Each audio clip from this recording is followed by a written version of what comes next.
Good afternoon, I'm Brian Reagan, and this is Tyler Kelly. And we welcome you to our midday meditation. Today we're in Isaiah 39. And Tyler, if you'll just read the chapter. At that time, Merodach-Baladan, the son of Baladan, king of Babylon, sent letters and a present to Hezekiah, for he heard that he had been sick and had recovered. And Hezekiah was pleased with them, and showed them the house of his treasures, the silver and gold, the spices and precious ointment, and all his armory, all that was found among his treasures. There was nothing in his house or in all his dominion that Hezekiah did not show them. Then Isaiah the prophet went to King Hezekiah and said to him, "What did these men say, and from where did they come to you?" So Hezekiah said, "They came to me from a far country, from Babylon." And he said, "What have they seen in your house?" So Hezekiah answered, "They have seen all that is in my house. There is nothing among my treasures I have not shown them." Then Isaiah said to Hezekiah, "Hear the word of the Lord of hosts. Behold, the days are coming when all that is in your house and what your fathers have accumulated until this day shall be carried to Babylon. Nothing shall be left, says the Lord. And they shall take away some of your sons who will descend from you, whom you will beget, and they shall be eunuchs in the palace of the king of Babylon." So Hezekiah said to Isaiah, "The word of the Lord which you have spoken is good." For he said, "At least there will be peace and truth in my days." All right. So that last clause, we want to deal with that right now.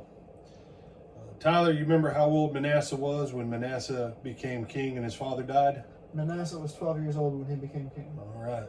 And so this is 2 years roughly before Manasseh is conceived, 3 years roughly before Manasseh is born, which says that by this time, if Hezekiah had a bunch of kids, he didn't have a kid that was going to be a king. And so his statement, well, at least it'll be all right during my lifetime. When he makes that statement, to the best of our knowledge, he's not thinking about heirs or the future. Had he died, had he not recovered from that illness, there never would have been a Manasseh. And so people, well, it probably would have been better. I don't know, man. The rest of some of those, no. You just never know when you're reading about the kings of Israel and Judah. So don't be too harsh on Hezekiah for being short-sighted at this time. Technically it's probably at least another 3 months before whatever wife is even going to conceive a child, another 3 to 6 months before she's going to show. And he was figuring on being dead, and he's just glad to be alive. And you say, well, but what about the rest of this? Well, here's where the rest of this plays out.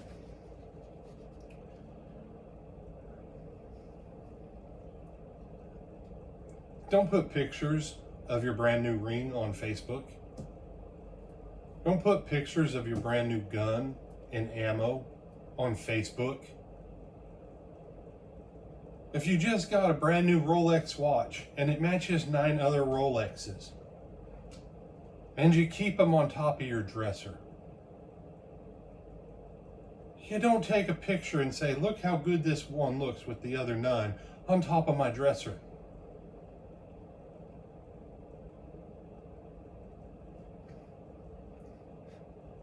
These guys went back and they told the king, "Dude, we have really got to invade this country."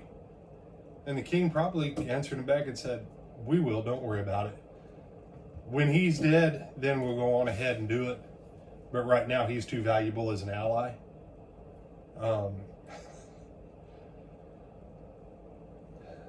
Be careful what you show of your valued possessions to other people, because you never know what will pique the lust and desire to have and to covet inside someone else.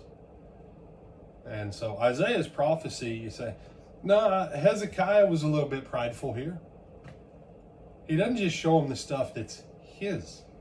He shows him everything that is the nation's as it's his. You say, well, he's king. Yeah, well, he's king. It's all his. But just why? It's I remember Tyler, a couple times actually, that they had generals in from other countries watching our training. And I remember thinking, why are you doing this? Why would you show generals? And the sergeants were like, don't worry, they're our allies. And I'm like, now they're our allies today, but the way American politics goes, they may be our enemies in 6 months. Do not show them how we train. Do not show them what we do. Just no. And they said, where'd you learn that? I probably learned it from this and just didn't remember it, you know? So, Bible. It's just as smart now as it was when it was written.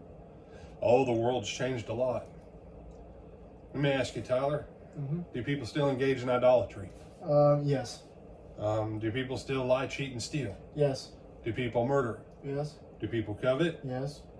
Do people sleep with each other's spouses Yes. that are not their own? Yes.